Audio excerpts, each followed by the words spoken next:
Ya, ¿de qué se va a tratar esta sesión? Simplemente de estados financieros. Y vamos a analizar una empresa, ya con datos reales, vamos a mostrar la página de ticker para analizar un negocio. Y aquí obviamente el objetivo de esto no es que sea una recomendación de inversión en la acción que vamos a mirar, ¿vale? Es una acción clásica dividendera que suele estar en muchos portafolios dividenderos. A mí personalmente me gusta mucho la parte de dividendos dentro de lo que es la inversión en bolsa. Y vamos a mirar un negocio norteamericano que seguramente está en la inmensa mayoría de todos los portafolios y de todos los portafolios dividenderos, pero que no necesariamente está en un buen precio. Buen precio lo vamos a conversar en las próximas sesiones, ¿vale? ¿Qué es lo que vamos a ver hoy día? Simplemente estados financieros, un repaso general de lo que son los estados financieros. Y tenemos tres estados financieros: el balance, el estado de resultado y el flujo de caja. Si ahí preguntan si esto va a quedar grabado, seguramente va a quedar grabado, se los voy a mandar, pero lo va a tener XT. Yo no sé en qué formato o en el futuro si lo podré publicar, ¿vale? Pero son estos tres estados financieros: balance, estado de resultado y flujo de caja. ¿Cuáles son los objetivos de estos o qué información nosotros buscamos en estos estados financieros? En el balance, principalmente buscamos si el negocio tiene o no tiene capacidad de pago de deuda. ¿Ya? Para eso el balance y para eso miramos ciertos indicadores que se pueden calcular a partir del balance. En el estado de resultados, por otra parte, y este negocio que vamos a mirar particularmente, es bien interesante lo que ocurre en el estado de resultados, porque aquí vemos cuántos son los beneficios que tiene la empresa de manera devengada. ¿Y qué significa devengado? Cada vez que existe un movimiento contable en una empresa, si la empresa vende algo, hay una factura, pero no necesariamente en el momento de vender algo le van a pagar esa factura. ¿Ya? Entonces, el estado de resultados te muestra si la empresa ganó o no ganó dinero, pero de manera devengada. Y hay ciertos ajustes contables que se generan en el estado de resultados, como por ejemplo las depreciaciones. De hecho, la empresa que vamos a mirar particularmente tiene unos resultados bastante bajos por efecto de la depreciación. Todo eso lo vamos a ver en los estados financieros. Y el flujo caja, que es el tercer estado financiero, que mucha gente por lo general no lo ve, pero es tremendamente importante.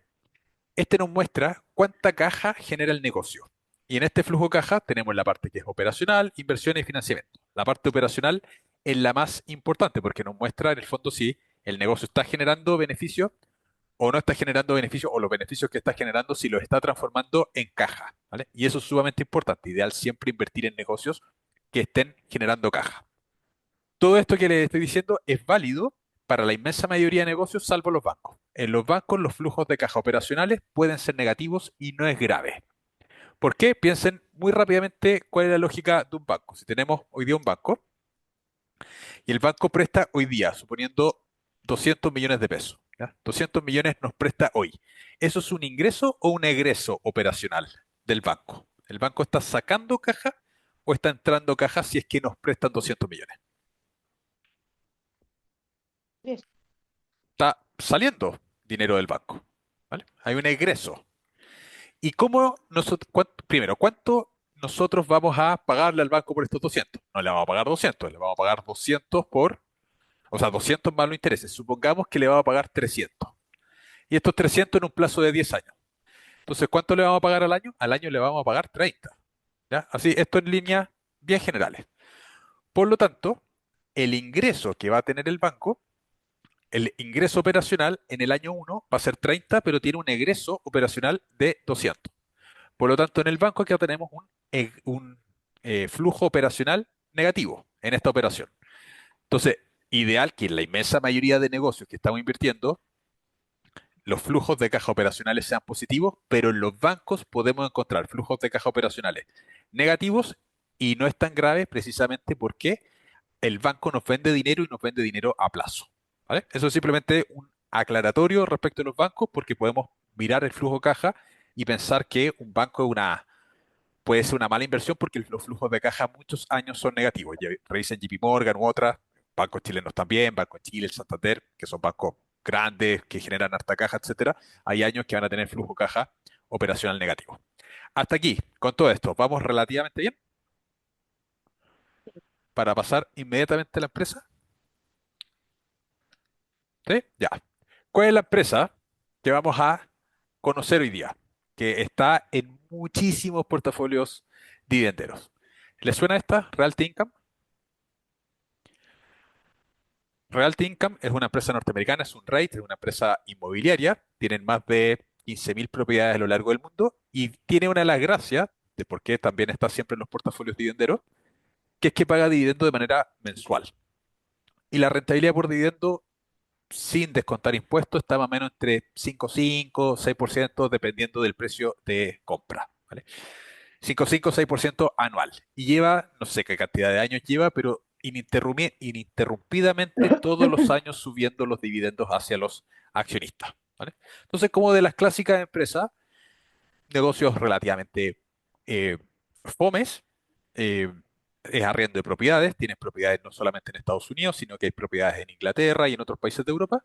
Entonces, es una empresa icónica, clásica del mundo dividendero porque es muy difícil que dejen de pagarlo. Entonces, esta es la empresa que vamos a analizar hoy día, ¿vale? ¿La conocían esta? No. Sí, seguro que varios seguramente sí la conocían. El ticket de esta empresa es O, por si acá. ¿Ya? Entonces, acá tenemos la página de Ticker, una plataforma que tiene una versión de pago y una versión que es gratuita. Y aquí nos muestran un montón de indicadores. Y lo que vamos a mirar hoy día son estados financieros. Se vamos a la parte de información financiera de Real Income. Y lo primero es el balance. ¿Y qué es lo que encontramos en el balance? El balance se compone de y activos pasivos y patrimonio. Los activos es todo lo que tiene la empresa más todo lo que le deben. En el caso de este negocio, todo lo que va a tener son principalmente inmuebles. Esa va a ser seguramente la principal cuenta de activos. Los pasivos son las deudas que tiene la empresa y el patrimonio es la porción contable que es de los accionistas, que simplemente es activos totales menos pasivos totales. ¿Ya? Vamos aquí a anotar esta formulita. Activos totales es igual a pasivos del negocio más el patrimonio. Esto se tiene que cumplir siempre. ¿Ya?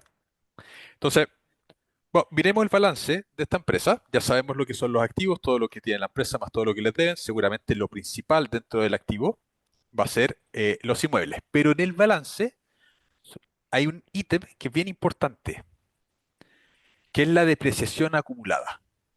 ¿Qué cosa es la depreciación acumulada? La depreciación es simplemente una técnica contable que permite descontar el valor de la depreciación teórica que van teniendo los activos. Y estas depreciaciones las da impuesto interno. Ya en Estados Unidos las da la agencia tributaria de allá. En Chile tenemos impuestos internos que, si nosotros tenemos una empresa, todos los activos que tenemos dentro de la empresa se van depreciando contablemente. Ahora la pregunta es, ¿esta depreciación es un egreso de caja? ¿Es dinero que está saliendo o no? Mm, No está saliendo. Si ustedes mm, tienen su mm. casa, esa casa se va depreciando. Si tienen un auto, el auto se va depreciando, pero no está saliendo ese dinero. Sin embargo, en los negocios inmobiliarios, dado que se pueden depreciar los inmuebles, tenemos una depreciación que es creciente. Aquí podemos graficar la depreciación. La depreciación obviamente es negativa. Aquí estamos graficando depreciación acumulada. Acá la línea base es la línea cero. Y se fijan, la depreciación acumulada va creciendo. Esta depreciación acumulada, que no es un egreso de caja, hace que, por ejemplo, vamos a desgraficar la depreciación y vamos a graficar el patrimonio del negocio. Qué patrimonio. Aquí tenemos patrimonio, el patrimonio es creciente, vamos a graficar el total de activos, tenemos la deuda total y tenemos el total de activos. Entonces, vamos a mirarlo. La línea azul, la barrita azul, es el patrimonio, son los fondos propios, en la parte de la empresa que es de los accionistas. La barrita negra es el pasivo, la deuda. Si se fijan, la deuda es creciente en el tiempo, porque tu negocio inmobiliario va comprando cada vez más inmuebles. Y tenemos la parte verde que son los activos totales. Ahora, este patrimonio total, que es la línea azul, sería los fondos, los activos, perdón, la línea verde, el total de activos, menos el total de deuda. Pero los activos totales se, tienen incorporado el efecto de la depreciación. Si se fijan, la depreciación va descontando el valor de los activos. Tenemos el activo inmobiliario, en el año 2016 eran 13.000 millones de dólares, se descuenta la depreciación del año y tenemos los activos inmobiliarios totales, cuánto valen contablemente. ¿Ya? Entonces, si bien el activo inmobiliario, vamos a graficar ahora activo inmobiliario, el activo inmobiliario va creciendo en el tiempo, pero hay también un efecto de depreciación que no es egreso de caja. Vale. Por ahí preguntan cómo afecta el alza de tasa. Después vamos a conversar la parte macroeconómica de cómo puede afectar el alza de tasa, pero obviamente el alza de tasa tiene un efecto bien fuerte en lo que es la parte inmobiliaria. Negocios inmobiliarios tiene un componente central de la macroeconomía en la tasa de interés. Piensen en las propiedades acá en Chile. Si sube la tasa de interés, ¿qué ha pasado con el negocio inmobiliario en Chile? Obviamente se van, eh, las propiedades van sufriendo. Por ahí preguntan, ¿pero no se supone que las propiedades se aprecian con los años? Una cosa es que la apreciación comercial que pueda tener una propiedad y otra cosa es la técnica contable que es la depreciación. La depreciación es meramente una técnica contable. ¿Por qué la propiedad se puede ir depreciando? Porque la propiedad hay que hacerle mantenciones. Hay que hacer una serie de cosas. Comercialmente va subiendo de precio, pero contablemente hay que, la propiedad e impuesto interno nos permite, dado que hay que hacer ciertas mantenciones, etcétera, permite que se deprecien. ¿Vale? Entonces, la mayoría de los activos siempre va a tener una depreciación técnica contable, que no necesariamente va a ser un egreso de caja. ¿Ya? Para la pregunta de David. La depreciación acumulada está dentro del activo. ¿Vale? La depreciación acumulada está dentro del activo total. ¿Vale? Ahí estaba la pregunta de usuario. ¿Vale? Ya, entonces, lo primero que miramos en el balance siempre, bueno, es que el negocio tenga idealmente activos crecientes e idealmente patrimonio creciente. ¿Ya? Y este negocio lo cumple. Ahora, y aquí lo vemos esto rápidamente, pero ya cuando vamos al negocio en sí, lo que tenemos que ver es si el negocio está ganando o no está ganando dinero. La lógica sería siempre invertir en negocios que tengan la capacidad de ganar dinero. Si estamos buscando negocios que nos paguen dividendos, esos negocios tienen que ganar dinero y tienen que ganar dinero de manera creciente. Entonces, una de las primeras métricas que siempre se busca en los negocios es los ingresos, si los ingresos son crecientes o no. Entonces, en este caso, vamos a ir al balance y de graficar un par de cosas que se nos quedaron puestas. Y vamos a la cuenta de resultados y tenemos graficado los ingresos. Entonces, se fijan, los ingresos todos los años va creciendo con el tiempo. En 2016 los ingresos fueron 1.100 millones de dólares y ahora el 2024 fueron 5.200. O sea, la multiplicación es por 5 en los ingresos. Eso es porque este tipo de negocios van, uno, ajustando el valor de la renta a la inflación y además cada vez van teniendo nuevas propiedades. Entonces tenemos una primera línea que es ingresos crecientes. ¿Ya? Eso siempre es bueno en un negocio que estemos mirando. Después de eso, después de mirar la venta, es súper importante ver el beneficio operativo. ¿Qué cosa es el beneficio operativo? Es cuánto dinero gana la empresa de manera devengada en la operación. Y el beneficio operativo, si es que los ingresos son crecientes, también deberíamos esperar que los beneficios operativos sean crecientes. En este caso, el beneficio operativo va a ser cuánto ganan por los arriendos, básicamente. Por los arriendos descontando la deuda. Y si se fijan, los beneficios operativos también son crecientes. ¿Ya? Ahora, aquí aparece algo que es bien interesante, que también tenemos efecto de depreciación y amortización.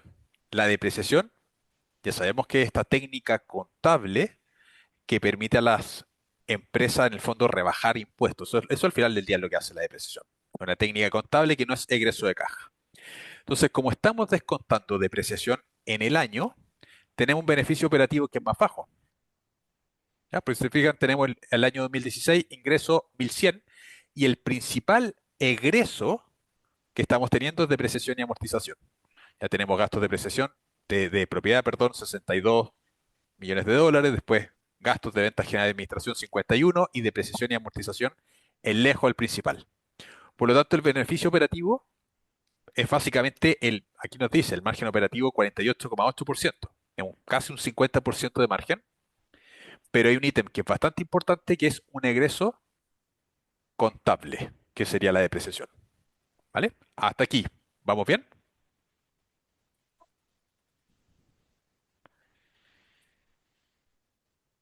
Por último, tenemos que ver siempre los beneficios netos. El beneficio neto es cuánto es la última línea del estado de resultados.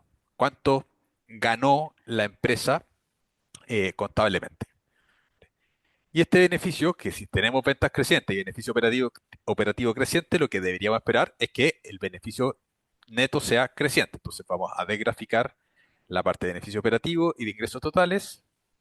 Y tenemos un beneficio operativo que de largo plazo está siendo creciente. Acá tenemos el 2020-2021, años que baja el beneficio operativo. Y esto es esperable en este tipo de negocio, porque este es dueño, esta empresa particularmente, es dueña de muchos hoteles y casinos que están en Las Vegas, ¿vale? Que naturalmente por efectos de la cuarentena eso estaba cerrado.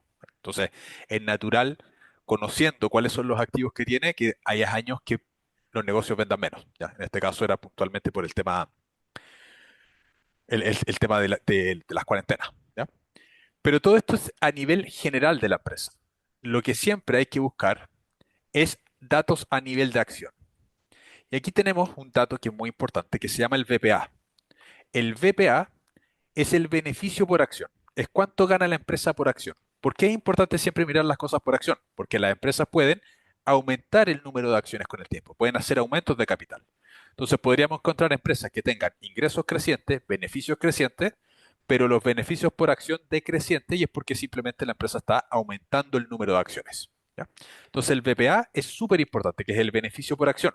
Acá si miran acciones en Chile, esto se podrá conocer como el UPA, la utilidad por acción. ¿Vale? O la sigla en Estados Unidos también se conoce como el famoso EPS, ganancias por acción en inglés, earnings per share, ¿vale? Entonces, ¿cuánto es el BPA en este caso? Tenemos un BPA que está siendo volátil. Ahora, ¿el BPA incorpora depreciación o no? ¿Estaba la depreciación metida aquí en el BPA? Claro que sí, pues, porque el BPA es simplemente el beneficio total de la empresa dividido en el número de acciones. Eso es el BPA, es el beneficio por acción. Tomamos toda la utilidad de la empresa, la dividimos en el número de acciones y tenemos cuánto es el beneficio por acción. Entonces, aquí hay un dato que es bien interesante porque tenemos los dividendos por acción. ¿Y qué es lo que sería razonable? Que el dividendo que paga la empresa sea mayor o menor que el BPA. ¿Qué creen ustedes? ¿Qué es lo razonable? El BPA es cuánto gana la empresa por acción y el dividendo es la cantidad de dinero que le entrega la empresa al accionista.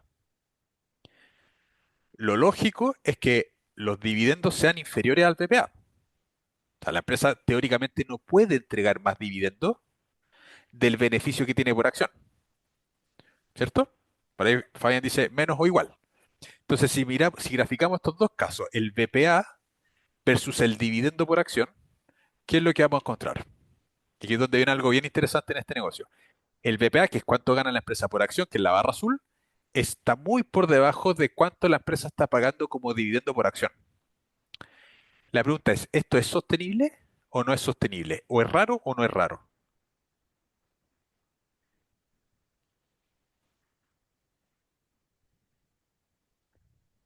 Suena raro, ¿cierto? Pero tenemos el efecto de la depreciación. Porque este BPA tiene incorporado el efecto de la depreciación, que la depreciación es egreso de caja o no es egreso de caja.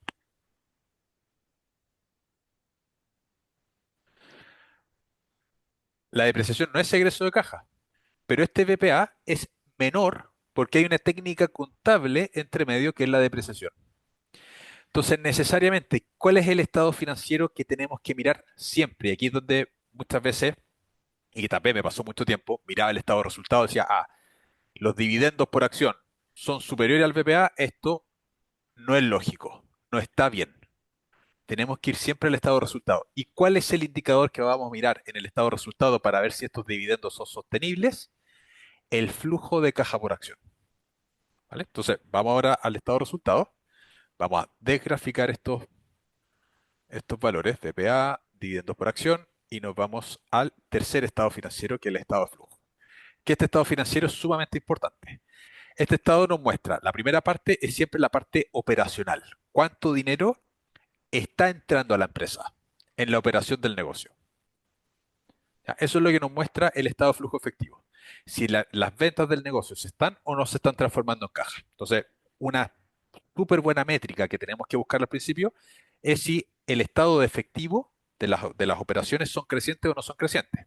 Entonces, vamos a graficar y tenemos flujo operacional creciente del negocio. O sea, efectivamente, al negocio todos los años, que vimos que las ventas eran crecientes, los beneficios operativos eran crecientes, efectivamente la empresa le está entrando todos los años más dinero. ¿Ya? Eso es a nivel general. Todavía no sabemos si le está entrando una cantidad de dinero por acción lo suficientemente grande para que sean sostenibles esos dividendos. ¿Vale? Hasta aquí, ¿vamos bien?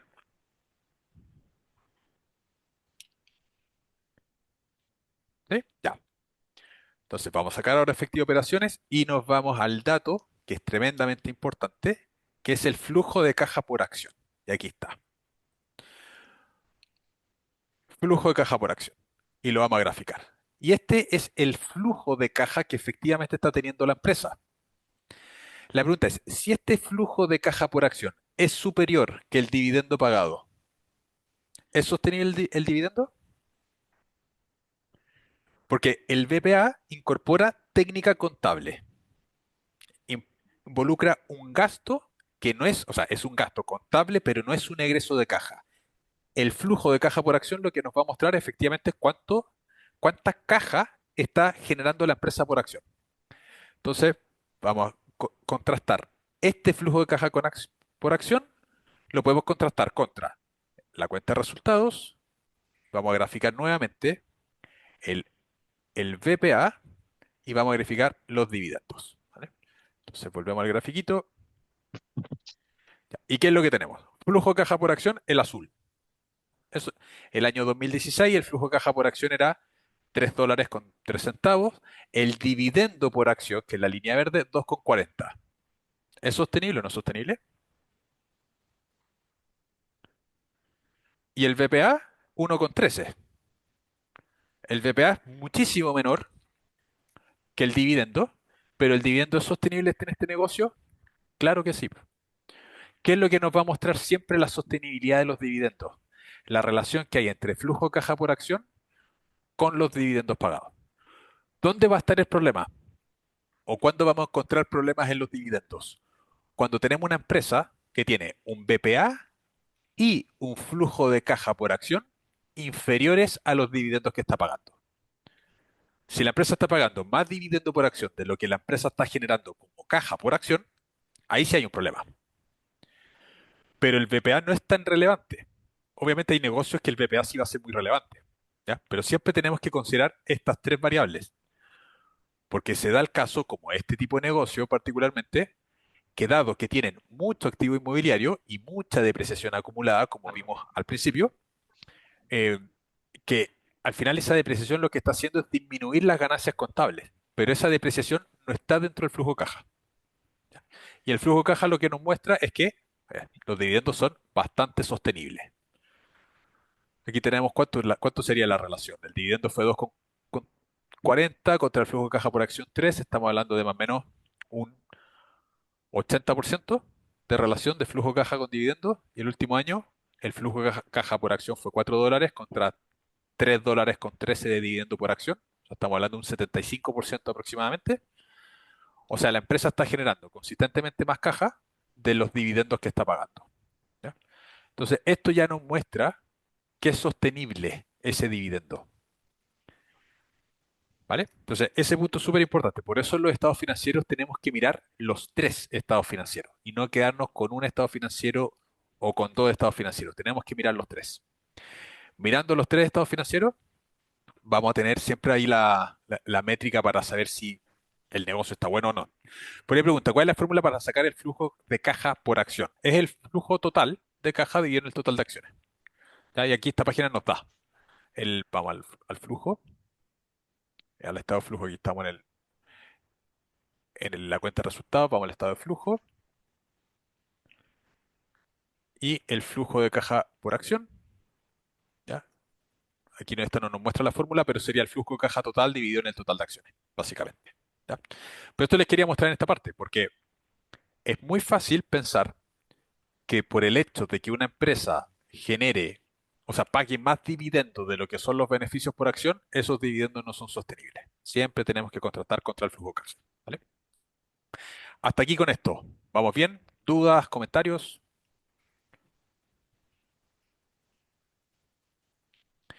Próxima semana vamos a mirar temas de valorización. Si este negocio es, es- es bueno, o sea, ya sabemos que es un negocio que nos va a pagar consistentemente dividendos, pero lo que no sabemos es si el precio de mercado actual es bueno o no. Ese tipo de cosas las vamos a incorporar en la próxima semana.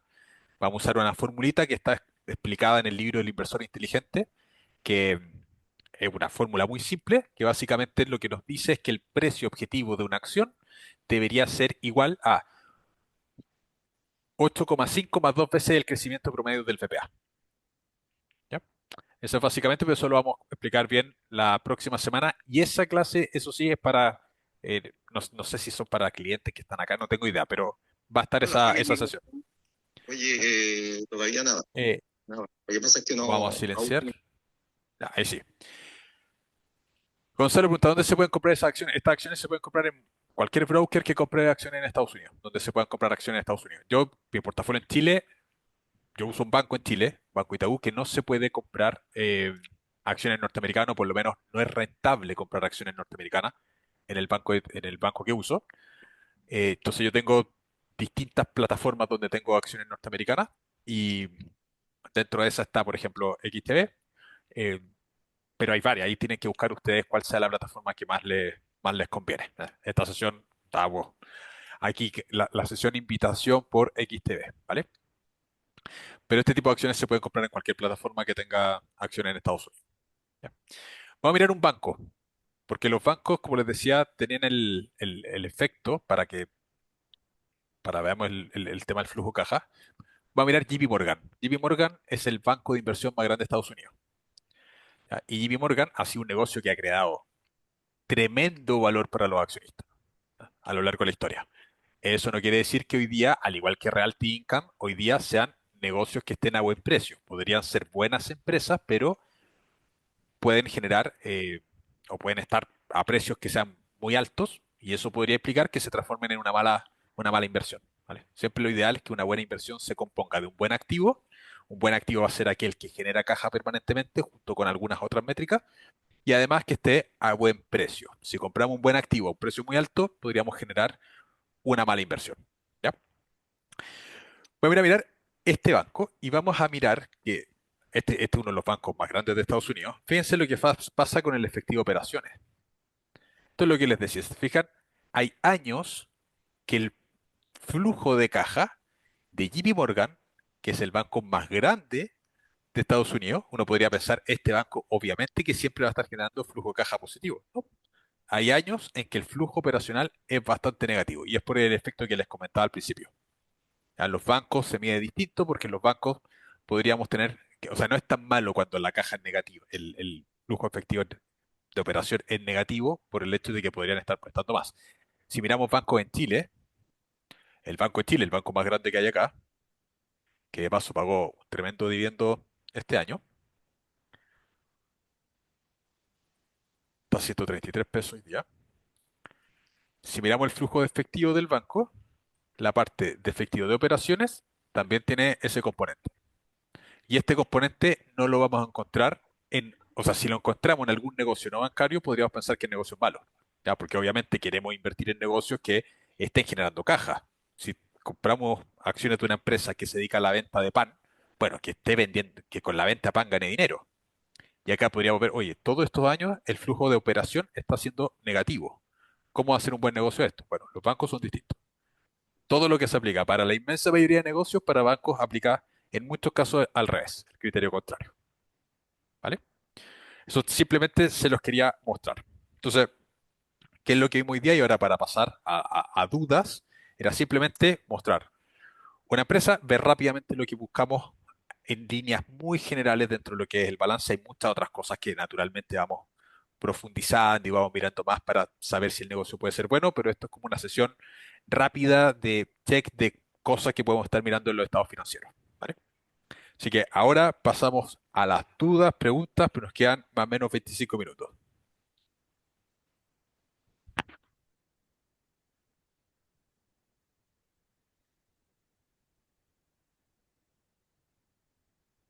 Por ahí han preguntado por el tema de la economía. Em, ¿Cómo afecta las alzas de tasa al negocio inmobiliario?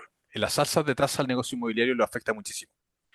Negocio inmobiliario principalmente se financia con deuda. Piénsenlo ustedes como inversionistas inmobiliarios. Quieren comprar una propiedad hoy día. Si suben las tasas de interés, ¿es más barato o es más caro el costo del crédito? El costo del crédito va a ser más alto. Y si el costo del crédito es más alto, quizá el canon de arriendo no se equipara con el dividendo y eso podría ser un problema grande. ¿ya? Vamos a generar nosotros como inversionistas, si compramos esa propiedad, vamos a tener seguramente un flujo de caja negativo por esa compra. Y eso afecta también a las empresas que están en bolsa que se dedican a la inversión inmobiliaria. Acá en Chile también tenemos algunas empresas que se dedican a desarrollar inmuebles y arrendarlos, ¿ya? Y obviamente, cuando sube la tasa de interés, ese negocio se hace menos rentable. Entonces, ¿qué pasa con el precio de las acciones y en general con los resultados de una empresa cuando empiezan a subir fuertemente las tasas de interés? Los van a afectar a los negocios inmobiliarios. El negocio inmobiliario está muy basado en tasa de interés. Cuando el negocio inmobiliario vuela, y es uno de los mejores sectores, cuando la tasa de interés baja. Con tasa de interés baja, la parte inmobiliaria le va muy bien. Ya sea a los desarrolladores inmobiliarios, a los que arriendan, a todos les va muy bien. Eh, por ahí preguntan, ¿qué tipo de empresas podemos ignorar la prueba ácida? ¿Qué cosa es el test ácido? El test ácido es un indicador que es el siguiente: activo corriente total menos el inventario de la empresa dividido en el pasivo corriente total. ¿Qué nos muestra este indicador? Este es un indicador para ver cuánto es la capacidad de pago que tiene la empresa sobre sus deudas de corto plazo. Dentro de los activos, que vamos a anotar la formulita, teníamos activos totales, eso es igual a pasivo más patrimonio del negocio. ¿Ya? Esta es la fórmula base de la contabilidad. Dijimos al principio que activos es todo lo que tiene la empresa más todo lo que le deben. Los pasivos son todas las deudas de la empresa y el patrimonio es la porción contable de la empresa que corresponde a los accionistas. Ahora, este activo se divide en dos categorías. Tenemos el activo corriente o de corto plazo y tenemos el activo no corriente o de largo plazo. ¿Vale? ¿Cuándo las empresas quiebran? ¿Cuando pierden dinero o cuando no son capaces de pagar la deuda? Las empresas quiebran cuando no son capaces de pagar las deudas, no cuando la empresa está perdiendo dinero. Entonces, en general, ¿cuál es la deuda que más importa? ¿La deuda de corto plazo o la deuda de largo plazo? Y piénselo para ustedes mismos. La deuda que a ustedes más les va a importar pagar del crédito hipotecario que, por ejemplo, tienen, ¿es la cuota que hay que pagar ahora, qué sé yo, en mayo del 2025 o la cuota que hay que pagar en noviembre del 2032? La cuota de noviembre del 2032 va a ser problema del 2032. ¿Vale? La de mayo, la de ahora, es la que nos puede complicar. ¿Vale? Entonces, es súper importante cuando se analizan negocios ver si el negocio tiene la capacidad de pago de deuda de corto plazo. Y para eso se calculan principalmente dos indicadores: la razón corriente, que es activo circulante dividido en el pasivo circulante, y el test ácido, que era la pregunta de acá. ¿En qué negocios se busca test ácido? Los negocios que tienen inventario. Los negocios que tienen inventarios, o sea, los que venden productos, por ejemplo, Coca-Cola, Pepsi, cualquier negocio que venda producto, ese tipo de negocio va a tener inventario. ¿Qué cosa es el inventario? Lo que la empresa está vendiendo. Entonces, en este caso, cuando tenemos una empresa que vende productos, tenemos que usar test ácido. Esta formulita va a tener un resultado que va a ser superior a 1, ¿ya? El resultado va a ser mayor a 1, va a ser igual a 1 o va a ser menor a 1. Lo dije al revés, ¿vale? Ya, pero está bien, tenemos resultados sobre 1, igual a 1 o menor a 1. ¿Cómo podríamos interpretar un resultado, por ejemplo, un test ácido de 2? ¿Qué significaría eso? Significaría que la empresa tiene $2 para pagar cada dólar de deuda de corto plazo sin considerar el inventario. ¿Ya? Esa es la interpretación del test ácido. Test ácido igual a 1. La empresa dispone de $1 de dinero prácticamente en efectivo para pagar cada dólar de deuda de corto plazo sin considerar inventario. Y un test ácido inferior a 1 significa que la empresa tiene, qué sé yo, $0,7 para pagar cada dólar de deuda de corto plazo sin considerar inventario.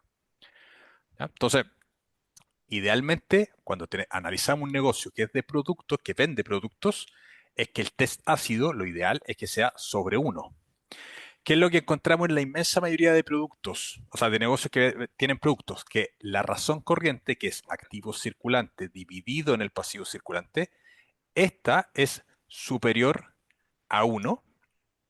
¿Ya? ¿Y cuál sería la interpretación? La empresa dispone de más de $1 de dinero para pagar cada peso de deuda o cada dólar de deuda de corto plazo, pero cuando calculamos el test ácido, que es descontándole el inventario, este es menor a 1. ¿Ya? menor a 1. Eso suele pasar. Es muy común que ocurra en bolsa esa característica. ¿Ya? Que los negocios tengan una razón corriente sobre 1 y tengan un test ácido bajo 1. Ahora, un test ácido bajo 1, ¿necesariamente es malo? No necesariamente es malo. ¿Ya? Hay negocios que van a seguir funcionando, etcétera. Ahora, ¿en qué escenarios los test ácidos inferiores a 1 hacen que las empresas sufran? En escenarios que son muy poco probables que ocurran, como por ejemplo las cuarentenas. En las cuarentenas, muchas empresas se gestionaban, la dirección financiera de la empresa decía, bueno, mantengamos indicadores de test ácido inferior a 1 porque la empresa no va a cerrar, va a estar siempre vendiendo. Bueno, llega la pandemia, te cierran por las cuarentenas y esa empresa no podía vender su inventario. Y ahí empezaban a tener problemas de liquidez. Entonces, en muchos casos, o sea, en toda la literatura financiera hasta previo pandemia, los test ácidos bajo 1 no eran tan graves. Apareció algo que cambió completamente el curso de la economía y bueno, y los test ácidos inferiores a 1 son cuestionables en algunos modelos de negocio. Si son, o sea, qué tan sostenibles puedan ser frente a fenómenos muy particulares como son las pandemias. Entonces, por ahí preguntan, si un banco tiene test ácido menos de uno, por ejemplo 0,5, no deberíamos preocuparnos ya que es normal. En el caso de los bancos no se calcula. A ver, tú podrías encontrar el test ácido en los bancos, ¿sí? Y no sería grave. De hecho, los bancos no tienen inventario. Analizan el balance de un banco, no va a tener inventario. Son negocios de servicios. Recuerden que existen negocios de productos y tenemos negocios de servicios. Coca-Cola vende productos, ahí calculamos test ácido. Negocios financieros son servicios. No hay test ácido porque no hay inventario. ¿Vale? Ahí buscamos razón corriente, por lo general. ¿Vale? Pregunta, si se va a enviar la grabación, yo creo que o sea, sí, la grabación se envía a XTV y ahí ellos ven qué es lo que hacen. Después, el BPA se saca de cuál informe? El BPA se saca, vamos a ir a la parte de información financiera, el BPA siempre, que es el beneficio por acción, se saca de la cuenta de resultados. ¿Ya? Aquí hay un ítem abajo que va a ser el beneficio por acción. BPA, siempre en cuenta de resultados. ¿Ya? Y estos son beneficios que no necesariamente son caja, sino que son beneficios de manera devengada. ¿Vale? Cuenta de resultados BPA. Por ahí preguntan, ¿qué tipo de empresa podemos ignorar la prueba ácida en los negocios de servicio? En los negocios de servicio no es necesario calcular test ácido porque los negocios de servicio no tienen inventario. Después preguntan, Alejandro, ¿cuál es la diferencia entre BPA y flujo por acción? El BPA es cuánto gana la empresa por acción, pero de manera devengada. Y el flujo de caja por acción es cuánta caja está generando la empresa por acción, que no necesariamente es de utilidad. Pues vamos al caso de Realty Income. Vamos a buscar Realty Income, que era la que estábamos mirando inicialmente, que podríamos incluso considerar esta misma para la sesión de valorización de la próxima semana.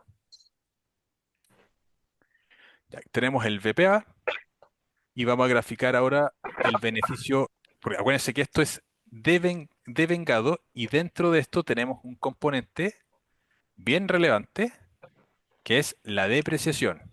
Ya, la depreciación aparece como un egreso de dinero, pero la depreciación efectivamente es dinero que está saliendo del negocio. No, es simplemente una técnica contable. ¿Vale? Entonces, siempre los negocios que son de renta inmobiliaria, siempre, siempre, siempre hay que mirar no solamente el beneficio por acción, sino que hay que ir al estado de flujo, que está acá arribita, estado de flujo efectivo, y siempre mirar el flujo caja por acción. Pues aquí se lo seleccioné y tenemos las dos cosas graficadas. BPA, la línea azul, nos muestra cuánto ha sido lo que la empresa ha ganado incorporando todas las técnicas contables, ¿ya? Incorporando la depreciación, que sabemos que no es un egreso caja real. Y la línea negra es el flujo de caja por acción, cuánto está generando la empresa en caja por acción. ¿Ya? Entonces aquí tenemos una empresa que genera mucha más caja de lo que la empresa está ganando. Entonces cuando vemos la relación, vamos a ir a la cuenta de resultados y seguramente aquí vamos a ver el porcentaje. Aquí está. Eh, dividendo pagado sobre el beneficio neto. Entonces uno dice, el 2016 pagaron el 202% de dividendos sobre el beneficio. Ya, eso podrá ser un año quizás, pero el año siguiente 218%. 209, 195, 243, 325. ¿Es sostenible eso? Esa es la pregunta que uno naturalmente se haría. ¿Es sostenible que la empresa pague mucho más dividendo que lo que la empresa está ganando por acción? Y claramente uno dice, a priori no es sostenible. ¿En qué caso va a ser sostenible? Cuando el flujo de caja efectivamente, ahí está silenciando, cuando el flujo de caja por acción efectivamente sea superior al dividendo pagado. Entonces aquí pongamos nuevamente el dividendo para quienes llegaron más tarde. Dividendo, dividendo por acción. Y aquí tenemos las tres métricas. Tenemos el VPA, que es la línea, la columna, o la barrita en realidad, la barra azul, que nos muestra cuánto es el beneficio de la empresa por acción. Tenemos la columna negra, que nos muestra cuánto es el flujo caja, y la verde, que nos muestra el dividendo. ¿Ya? Como les decía al principio, esto ya está grabado. El problema va a ser cuando el dividendo sea superior al flujo caja. Pero en este caso, dado que los dividendos están por debajo del flujo caja por acción, son sostenibles esos dividendos a lo largo del tiempo. ¿Vale? Ignacio pregunta, ¿qué tan recomendable es comprar acciones estadounidenses que paguen dividendo con lo volátil que está todo? Eh, yo no puedo emitir recomendaciones de compra porque uno, o sea, es imposible saber lo que va a hacer el mercado. Y además cada uno de nosotros tiene perfiles y tolerancia y nivel de experiencia distintos. Y además estrategias de portafolio distintas. Entonces, cuando uno compra acciones, el primer paso, o uno de los primeros pasos que hay que hacer es aprender a analizar empresas, pero también hay un paso que es, bueno, ¿qué tipo de estrategia voy a seguir? Porque es muy común que empecemos a comprar acciones de distintas empresas sin que esas acciones sigan una estrategia particularmente, eh, o, o que haya una estrategia unánime dentro del portafolio. Mi portafolio personal está súper enfocado en la generación de dividendos. Yo tengo una parte bien importante en Chile que genera dividendos en Chile, y tengo la parte norteamericana que busco también dividendo en Estados Unidos. Entonces, en mi portafolio, por ejemplo, esta empresa, en mi portafolio, para lo que yo quiero que haga mi portafolio, esta empresa es mejor que Microsoft. Y Microsoft es mucha mejor empresa que Realty Income, por ejemplo. O sea, en términos de métricas, crecimiento, rentabilidad, etcétera, hay una serie de métricas que se evalúan y Microsoft es mejor negocio. Pero en mi portafolio, este funciona mejor. ¿Por qué? Porque la estrategia que yo busco en mi portafolio es la de generación de rentas pasivas. Yo compro acciones para que me estén pagando flujos. Acciones como Microsoft, lo que uno busca es que la acción se vaya apreciando con el tiempo. Entonces, esas son dos diferencias que a priori como inversionistas deberíamos tener claras. ¿Qué es lo que busco? ¿Busco generación de flujo o busco eh, incremento en el precio de las acciones? Y lo que vamos a buscar, o sea, si queremos flujo de caja, como nosotros como accionistas, es distinto que lo que buscamos cuando estamos buscando acciones que crezcan. Son múltiplos distintos, son variables distintas. Entonces, ese es un paso que previamente ustedes tienen que definir. ¿Qué es lo que quiero? ¿Dividendo o quiero ganancia de capital? O una mezcla, ¿ya? Porque hay acciones que son pagadoras de dividendos bastante crecientes y que además se han apreciado bastante en el tiempo, como el caso de McDonald's, por ejemplo. A McDonald's, que fue la que analizamos en la sesión pasada, McDonald's es una empresa que se ha multiplicado por 8, por 9 en los últimos 15 años, una cosa así, y que todos los años va pagando dividendos crecientes. Entonces, una mezcla entre dividendo con ganancia de capital, ¿vale? Pero ahí cada uno tiene que definir qué tipo de estrategia quiere, cuál es la tolerancia al riesgo que tiene. Nunca compren acciones con dinero que necesitan en el corto plazo. Las acciones van a pasar necesariamente por periodos de volatilidad, eso va a pasar siempre. Las bolsas son volátiles, pese a que podemos tener negocios que sean súper poco volátiles en su modelo de negocio. Las bolsas igual, o sea, las acciones al estar en bolsa igual van a tener cierta volatilidad. Y hay inversionistas que no pueden tolerar esa volatilidad y quizás la bolsa no es para ellos, ¿ya? Pero esas son definiciones de ustedes. Ahora, ¿qué he hecho yo? Yo sí he estado comprando acciones norteamericanas, aprovechando la volatilidad, porque a mí no me incomoda la volatilidad en lo personal. Pero ese no necesariamente el caso de, por ejemplo, Ignacio, que estaba preguntando eso. Sí les podría incomodar la volatilidad. ¿Cuánto tiempo más va a durar la volatilidad? No tengo idea. Pero en la medida en que haya guerra comercial, seguramente los mercados van a estar más volátiles. ¿Que mañana la bolsa puede caer 10%? Sí, y puede subir 5 también. O sea, en estos periodos no tenemos idea qué es lo que va a pasar al día siguiente. Si las acciones, yo por lo menos intento hacer eso. Si es que veo que una acción particularmente está a un precio que está relativamente bueno, yo lo mido mucho por rentabilidad por dividendo, bueno, lo compro. ¿Vale? Si es que cumple con las características que yo estoy buscando en mi portafolio. ¿Ya? Entonces, son líneas generales que podemos tomar. Pero la acción que compre una persona no necesariamente va a funcionar o va a ser lo que esa persona quiere que haga su portafolio. Si queremos un negocio que el portafolio se valorice mucho, esta particularmente no va a ser una buena inversión, no va a ser una buena empresa. Esta, ¿por qué? Porque entrega mucho dividendo. Las empresas que entregan mucho dividendo, por lo general, no se aprecian tanto, porque las empresas para crecer tienen que reinvertir beneficios. Entonces, al entregar mucho dividendo, están reinvirtiendo poco. Entonces, lo que busca el inversionista es más que nada flujo y el portafolio del inversionista crece por la reinversión del dividendo. En cambio, hay otros negocios que entregan muy poquito dividendo y que el negocio puede reinvertir más en sí mismo y la empresa puede crecer. Entonces, el capital del inversionista crece por el precio de la acción. Nuestro portafolio es básicamente P por Q. P es el precio de las acciones que tenemos por la cantidad de acciones que tenemos. ¿Ya? Y esto de las distintas acciones. Entonces, las estrategias de capitalización, como son las estrategias de crecimiento, etcétera, lo que se busca y en bolsa por lo general se tiende a pensar en las estrategias de precio, que los precios de las acciones vayan subiendo. La parte de dividendos es más una estrategia de Q, de cantidad. Los precios son más o menos parejos, tienden obviamente a tener una tendencia creciente en el largo plazo, pero lo que buscamos es tener una mayor cantidad de acciones. ¿Cómo vamos teniendo mayor cantidad de acciones? Vamos comprando de manera permanente, pero además vamos reinvirtiendo el dividendo. Al reinvertir el dividendo estamos teniendo mayor cantidad de acciones. ¿Vale? Entonces, tener siempre esa diferenciación. Hay estrategias que son de precio y estrategias que son de Q. Yo por lo general sigo estrategias de Q, de dividendo. ¿Vale? No sé si ahí respondí más o menos esa pregunta. Por ejemplo, después de bancos, pregunta, ¿cuál sería el ratio para mirar para analizar un banco? Uf, que hay muchos ratios para mirar un banco, pero por lo general los bancos como son negocios, que este ya es un nombre técnico que podríamos incorporarlo en otra sesión en el futuro. Los bancos, todos los activos del banco son dineros que tienen distinta temporalidad y las deudas del banco son dinero. Entonces, eso es lo que se conoce como negocios que cotizan a algo que se llama mark to market. ¿Ya? Es súper fácil valorizar el patrimonio del banco. Volvemos a la formulita, activos totales, pasivo más patrimonio.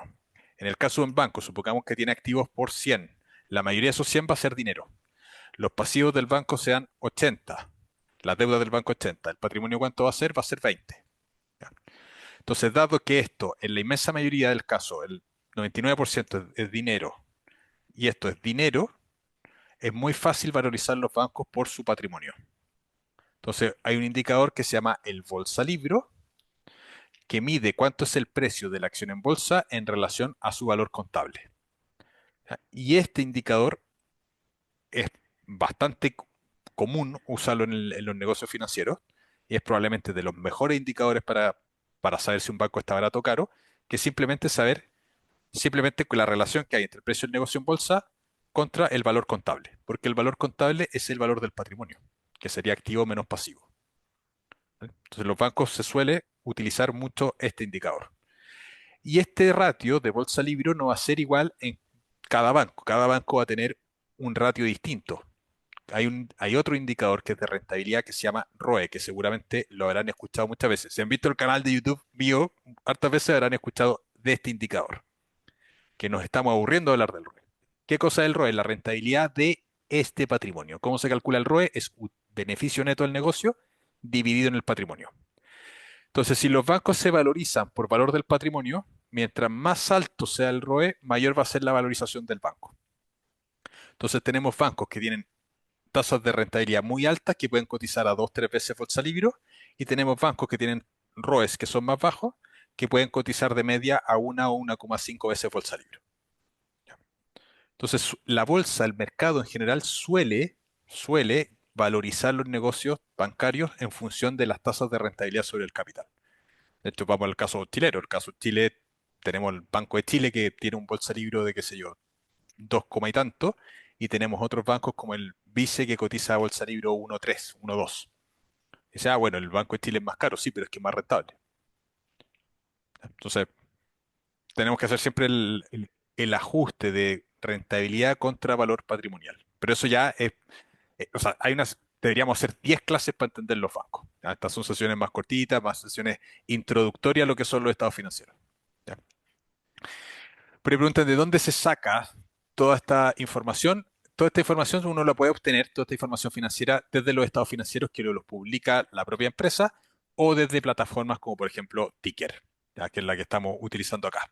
Ticker tiene una versión que es pagada y tiene una versión gratuita. La gratuita tiene mucha información, no es necesario si están partiendo usar la pagada. Para dividendos, ¿qué es lo que buscamos? Buscamos buenos negocios que se identifiquen relativamente rápido. No queremos profundizar en las oscuridades de la contabilidad para darnos cuenta que es un buen negocio. O sea, mirando cosas relativamente generales nos podemos dar cuenta si es un buen negocio. ¿Qué cosa es eso general? En líneas generales, siempre, todo tipo de negocio, flujo caja por acción que sea superior a dividendo. ¿Ya? Eso nos va a mostrar, independiente cuánto sea el BPA, nos va a mostrar que los dividendos son sostenibles. Porque acuérdense siempre que el BPA, que es el beneficio por acción, puede tener eh, mucha depreciación metida ahí. ¿Ya? Federico pregunta, aparte del sector inmobiliario, ¿hay otro tipo de negocio, sector donde el flujo de caja por acción suele ser más alto que el beneficio por acción? Eh, yo le- no, el negocio inmobiliario tiene esa característica porque el negocio inmobiliario tiene principalmente, o sea, dentro del balance del negocio inmobiliario, lo principal que vamos a encontrar es el valor de los inmuebles. Es la principal cuenta de activo el valor de los inmuebles. Si ustedes miran, por ejemplo, negocios como Coca-Cola, no tiene dentro del activo total un porcentaje muy alto del activo de la parte inmobiliaria. Las principales cuentas de Coca-Cola seguramente va a ser el inventario, las cuentas por cobrar, eso va a ser la principal cuenta de activo. Entonces, si bien va a haber depreciación, porque en Coca-Cola obviamente las máquinas se van depreciando, etcétera, pero ese activo fijo es un porcentaje pequeño dentro del total de activos. En el negocio inmobiliario, que se dedica a comprar inmuebles y arrendarlos, los principales activos son los inmuebles. Y eso va a generar que haya mucha depreciación acumulada. Entonces, yo te diría que el sector inmobiliario es el de renta, sobre todo, es el principal donde vamos a encontrar esta ecuación. ¿Ya? Analicen McDonald's. McDonald's, que lo vimos el mes pasado, McDonald's es un negocio que es inmobiliario. McDonald's se dedica a comprar los inmuebles y después pone el restaurante encima, pero el negocio de McDonald's es inmobiliario. Entonces también se da esta ecuación. ¿Ya? Eh, Después pregunta, Mirko pregunta, ¿en qué caso puede ser superior el dividendo al flujo de caja por acción que se justifique? Sosteniblemente va a ser difícil que pase eso. ¿Ya? Sosteniblemente va a ser difícil. Lo que sí puede pasar, y que no es tan raro, es que los dividendos sean superiores al BPA, ¿ya? Como estamos viendo aquí en este ejemplo. Pero el dividendo siendo superior al flujo de caja, eso no va a ser sostenible. ¿Cuándo podríamos tener años en que los dividendos sean superiores al flujo de caja, pero no va a ser sostenible en el largo plazo? Es cuando tenemos un negocio que tiene mucha caja. Ya, supongamos, línea general, una empresa que tiene 1.000 millones en caja. Ya, y al mismo tiempo, esa empresa genera un beneficio, ganó en el año, suponiendo que es 100. Y la empresa entregó dividendos 150. ¿Ya? Los beneficios fueron 100 y la empresa entregó 150. ¿Ya? ¿Puede la empresa entregar 150 si ganó 100? Claro que puede entregar 150 si ganó 100. ¿Por qué? Porque está entregando parte de la caja que tiene. Está entregando más caja, pero en algún momento la caja se va a acabar. ¿Ya? O sea, si la empresa está consistentemente pagando más dividendo que lo que se está generando en caja, bueno, en algún momento la caja acumulada se acaba. ¿Ya? Entonces podríamos tener 2, 3, 5 años quizás de entregar dividendos superiores al flujo de caja por acción, pero estás consumiendo la caja, estás consumiendo el ahorro de la empresa. ¿Ya? Entonces eso no va a ser sostenible en el largo plazo. Lo que sí es sostenible es esto. ¿Ya? tenemos flujo caja por acción superior al dividendo, independiente del BPA. Por ahí pregunta, ¿BPA es el price earnings? No, BPA es beneficio por acciones. ¿Cuánto dinero ganó la empresa por acción? El price earnings es la relación que hay entre el precio de la empresa y el beneficio de la empresa. Por ejemplo, un price earnings de 10 veces significa que la empresa cotiza a 10 veces los beneficios que ganó la empresa. Para números fáciles, la empresa entera se valoriza en 200 millones. Hay que hacer el ejercicio de imaginación que eso de ahí es 200. ¿Ya? Y la empresa que cuesta 200 en bolsa tiene un beneficio total de 20. Bueno, ¿a qué relación está cotizando? Está cotizando a 10 veces beneficio. Eso sería el price earnings que estaba preguntando Angie. ¿Ya? El BPA es cuánto gana la empresa por acción. ¿Ya? Porque esta empresa que ganó 20, supongamos que está dividida ahora en 20 acciones. ¿Cuánto sería el BPA? El BPA va a ser 1. La empresa en total ganó 20, la empresa total está dividida en 20 acciones. ¿Cuánto gana por acción? Gana 1 por acción. ¿Ya? Entonces, ahí, bueno, obviamente todo esto es nomenclatura que con el tiempo la vamos incorporando, la vamos aprendiendo. eh, que al principio nos enredamos porque los nombres obviamente empiezan a ser parecidos, pero esto es práctica. O sea, la medida en que vayan mirando estos nombres, familiarizándose con esto, lo van a aprender y lo van a ir incorporando relativamente bien. ¿Vale? Eh, hay más preguntas por acá. Vamos, aquí, vamos, hasta ahora vamos bien.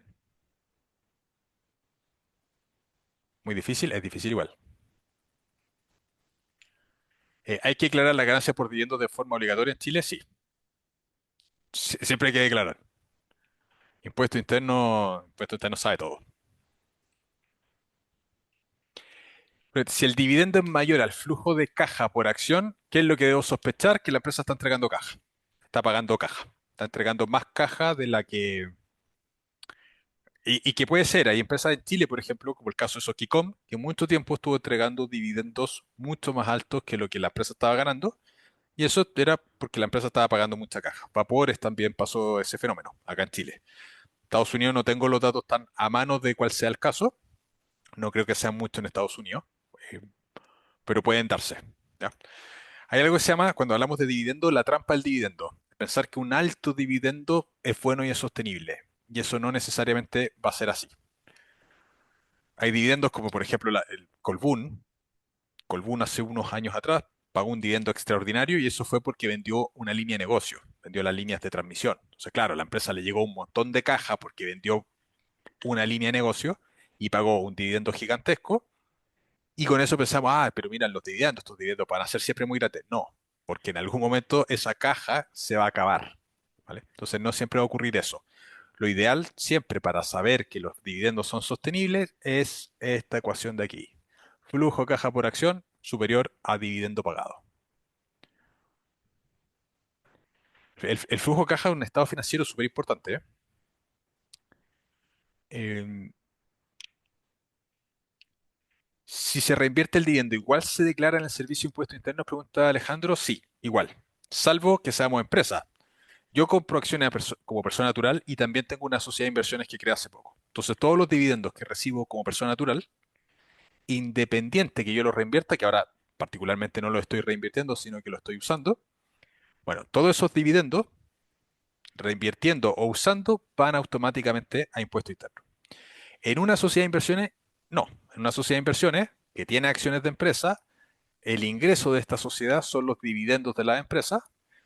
Y yo puedo no retirarlo, puedo reinvertirlo, y ahí no estoy pagando. Ahora, ¿cuál es el problema de las sociedades de inversión? Que tienen costos operativos. Tengo que pagar contadores, hay que pagar patentes, hay que pagar una serie de cosas. Pero las sociedades de inversión también tienen unas ventajas bien, bien interesantes. Que ese también podría ser motivo de alguna sesión en el futuro de la, la magia que se pueden hacer con las sociedades de inversión. Que hay movimientos que son muy interesantes ahí. Después, René pregunta, ¿cuál sería un rango de payout saludable? En líneas generales, a ver, primero, ¿qué cosa es el payout? El payout es el porcentaje del beneficio que la empresa entrega a los accionistas. Rango razonable y sostenible en el tiempo, por lo general va a ser menor a 100. O sea, que la empresa entregue menos dividendo de lo que gana la empresa por acción. ¿En qué tipo de negocios esa cosa puede cambiar en el negocio inmobiliario. ¿Por qué? Esta que estamos mirando ahora es un negocio inmobiliario. ¿Y por qué cambia acá? Porque el negocio inmobiliario es un negocio que tiene muchísima depreciación por las características. ¿Y el flujo de caja incorpora depreciación? No. El flujo de caja son básicamente los saldos que hay en la cuenta corriente. Es cuánta caja el negocio está generando. Y el VPA sí incorpora la depreciación. Entonces el VPA en el negocio inmobiliario por lo general va a ser mucho más bajo que el flujo de caja, el negocio inmobiliario. Cuando analizamos empresas, es súper importante analizar la industria y conocer las industrias. No todas las industrias se analizan igual. Esto que les estoy diciendo ahora, si esto mismo lo llevásemos a Coca-Cola, esto no sería sostenible, porque Coca-Cola no va a tener tanta depreciación.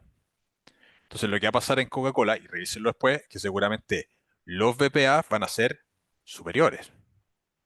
Y deberíamos buscar VPA superiores a los dividendos. Y en muchos negocios los VPA deberían ser superiores a los dividendos. El negocio inmobiliario tiene la particularidad, dado la depreciación, que podríamos no mirar eso, no mirar tanto el VPA y miramos el flujo caja. Entonces, al final, el análisis de acciones pasa a ser más como un análisis de negocio. Lo que decía siempre Warren Buffett, oye, ustedes no están comprando acciones, están comprando negocios. Analicen los negocios. Y cada industria tiene sus propias particularidades. ¿Vale? Entonces, ahora, líneas generales, ¿cuánto un rango de payout saludable? Idealmente bajo 100. Mientras más bajo sea el payout, más caro va a cotizar la empresa. Esa también es una regla que vamos a ir conversando en la sesión de valorización de la próxima semana. ¿Ya? A menor payout, más cara va a ser la empresa. ¿Por qué? Porque la empresa tiene un mayor crecimiento potencial. ¿Vale? Entonces ahí también tenemos, y en función de la industria, cuáles son los payout y rangos de valorización adecuados que podríamos, o sea, que vamos a conversar el día 22. ¿Vale? Eh,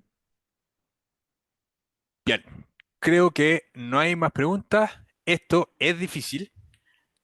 Yo sé que es difícil, la parte de, sobre todo si es que no llegamos con una base contable, hay mucha nomenclatura que se habla acá, que es difícil de entender al principio, pero esto es práctica. Práctica, ir asociando términos, ir aprendiendo términos. Con eso, en el largo plazo, cuando ya incorporen bien todos estos términos, se les va a hacer bastante fácil por lo menos el entender todo esto que estamos conversando. Y después ya viene la parte de conversación puntual de industrias, ya que hay industrias que buscamos números distintos, ¿vale? Eso, espero que les haya servido esto, que es una pincelada a la introducción a los estados financieros. Vamos a seguir haciendo sesiones en el futuro, analizando negocios. La vez pasada estuvimos analizando McDonald's, el mes anterior, ahora Realty Income. Tenemos el día 3 de mayo, tenemos un evento, todavía no lo hemos publicado oficialmente, pero vamos a hacer un evento en un hotel, un evento gratuito. El año pasado hicimos uno también ahí fue en noviembre. También que van a hacer clases donde vamos a conversar sobre estado financiero y todo el cuento. Y va a haber buen café, ¿eh? Me juraron que va a haber buen café. Y probablemente mañana se va a publicar, así que atento ahí porque también es por inscripción y también lo organiza XTV, ¿vale? Eso, un abrazo muy muy grande, un placer como siempre. A los futboleros que les gusta el Barcelona, enhorabuena. Y a los del Madrid, conversaremos la próxima semana. Un abrazo muy grande, cuídense mucho. Chau, chau.